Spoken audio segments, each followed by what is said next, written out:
真昼。中島敦。目が覚めた。眠り足りた後の心よい伸びをすると、手足の下、背中の下で砂が真っ白な花サンゴのくずがさらさらと軽く崩れる。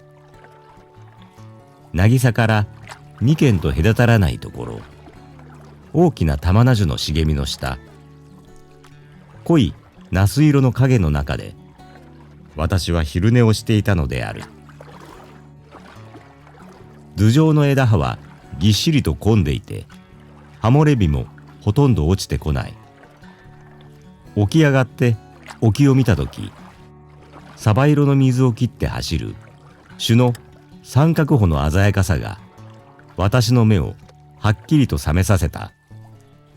その帆掛けカヌーは今ちょうど外界からリーフの裂け目に差し掛かったところだった。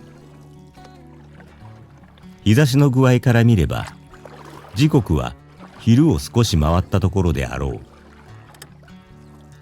タバコを一服つけ、また三国図の上に腰を下ろす。静かだ。頭上の葉のそよぎとピチャリピチャリと舐めるような渚の水音のほかは、時たまリーフの外の波の音がかすかに響くばかり。期限付きの約束に追い立てられることもなく、また季節の継ぎ目というものもなしに、ただのどかにだらだらと時が流れていくこの島では、浦島太郎は決して単なるお話ではない。ただこの昔語りの主人公がその女主人公に見出した魅力を、我々がこの島の肌黒くたくましい少女どもに見出しがたいだけのことだ。一体時間という言葉がこの島の語彙の中にあるのだろうか。1年前、北方の冷たい霧の中で一体自分は何を思い悩んでいたやらとふと私は考えた。何かそれは遠い前の世の出来事ででもあるように思われる。肌にしみる冬の感覚ももはや生々しく記憶の上に再現することが不可能だ。と同時に、かつて北方で己を責め災んだ数々の煩いも単なる事柄の記憶にとどまってしまい、心よい忘却の幕の彼方におぼろな影を残しているに過ぎない。では自分が旅立つ前に期待していた南方の至福とはこれなのだろうか。この昼寝の目覚めの心よさ、三国図の上での静かな忘却と無意と休息となのだろうか。いや、とはっきりそれを否定するものが私の中にある。いや、そうではない。お前が南方に期待していたものはこんな無意と倦怠とではなかったはずだ。それは新しい未知の環境の中に己を投げ出して、己の中にあってまだ己の知らないでいる力を存分に試みることだったのではないか。さらにまた近く来たるべき戦争に当然戦場として選ばれるだろうことを予想しての冒険への期待だったのではないか。そうだ、確かに。それなのに、その新しい厳しいものへの仰望はいつか心よい海南風の中へと溶け去って、今はただ夢のような安逸と怠惰とだけが物多く楽しく何の悔いもなく私を取り囲んでいる。何の悔いもなく、果たして本当にそうかと、またさっきの私の中の意地の悪いやつが聞く。怠惰でも無意でも構わない。本当にお前が何の悔いもなくあるならば、人口のヨーロッパの近代の亡霊から完全に解放されているならばだ。ところが実際はいつどこにいたってお前はお前なのだ。イチョウの葉の散る神宮外苑を嘘寒く歩いていた時も、島民どもと石焼きのパンの実にむしゃぶりついている時も、お前はいつもお前だ。少しも変わりはせぬ。ただ陽光と熱風とが一時的な厚いベイルをちょっとお前の意識の上にかぶせているだけだ。お前は今輝く海と空とを眺めていると思っている。あるいは冬眠と同じ目で眺めているとうぬぼれているのかもしれぬ。とんでもない。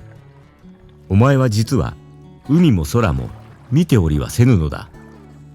ただ空間の彼方に目を向けながら心の中でボトビクワリチャリテセラメアメリオソエイエ見つかったぞ。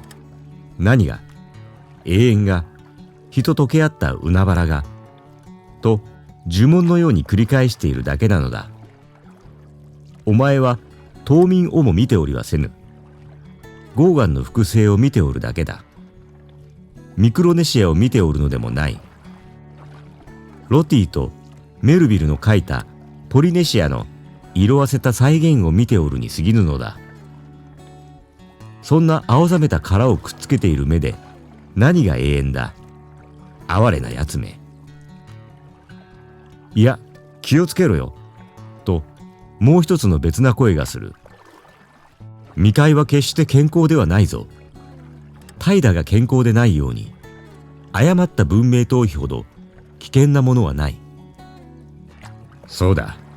とさっきの声が答える。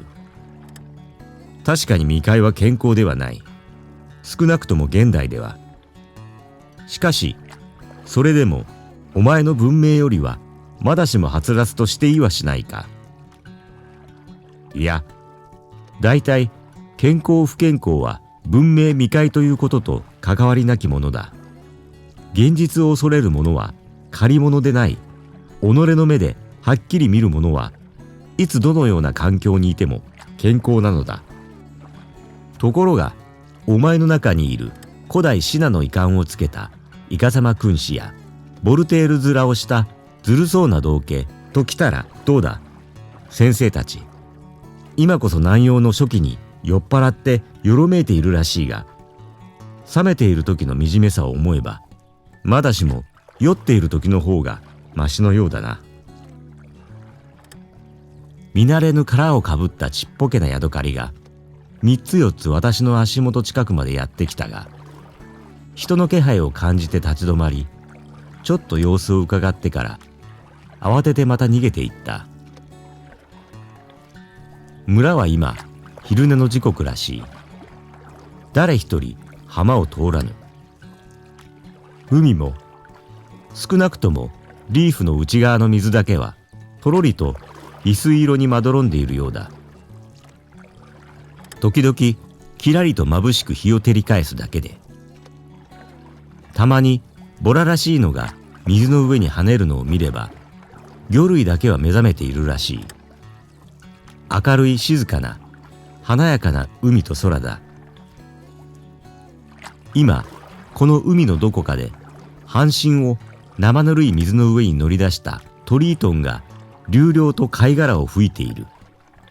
どこかこの晴れ渡った空の下でバラ色の泡からアフロディテが生まれかかっている。どこか紺碧の波の間から甘美なサイレンの歌が賢いイカダビトの王を誘惑しようとしている。いけない。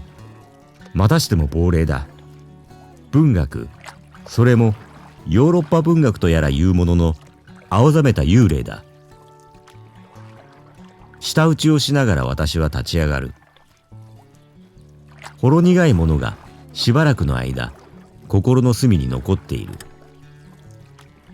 湿った渚に踏み入ると無数のヤドカリども、青と赤の玩具のような子ガニどもが一斉に逃げ出す。5寸ほど目のでかかったヤシの実の落ちているのを蹴飛ばすと、水の中に転げ入ってぼちゃんと音を立てる。そういえば昨夜奇妙なことがあった。冬眠家屋の丸竹を並べた床の上に薄いタコの葉のござを一枚敷いて寝ていた時、私は突然何の連絡もなく東京の歌舞伎座の、それも舞台ではなく土産物やあられや飴や似顔絵やブロマイドなどを売るの明るい華美な店先と、その前を行き交う着飾った人並みとを思い出したのだ。役者の家の門を散らした派手な箱や缶や手ぬぐいや、俳優の似顔の目の熊取りや、それを照らす白い強い電灯の光や、それを見入る娘たちや数儀らの様子までもはっきり、彼女らの髪油の匂いまでもありありと浮かんできた。私は歌舞伎劇そのものもあまり好きではない。土産物屋などに何の興味もないはずである。なぜこんな意味も内容もない東京生活の薄っぺらな一断面が、太平洋の波に囲まれた小さな島のヤシの葉で吹いた土民商社の中で、家の周りにずしんと落ちるヤシの実の音を聞いているときに突然思い出されたものか。私には皆目わからぬ。とにかく私の中にはいろんな奇妙な奴らがごちゃごちゃと雑居しているらしい。浅ましい堕記すべき奴までが。海岸の玉名並木の影の外れまで来たとき、向こうから日に焼けた砂の上をすっぱだかの小さい男の子がかけてきた。私の前まで来ると立ち止まってきちんと足を揃え、頭が膝のところまで来るほどの丁寧なお辞儀をしてから食事の用意ができたことを告げた。私の泊まっている島民の家の子で今年8つになる。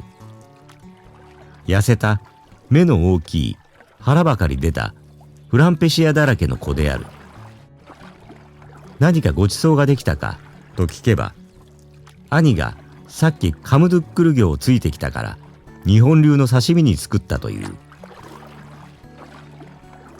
少年について一歩日向の砂の上に踏み出したとき、玉名樹の梢から真っ白な一羽のソホーソホ鳥、島民がこう呼ぶのは鳴き声からであるが、内地人はその形から飛行機鳥と名付けているが、バタバタと舞い上がってたちまち高く眩しい壁空に消えていった。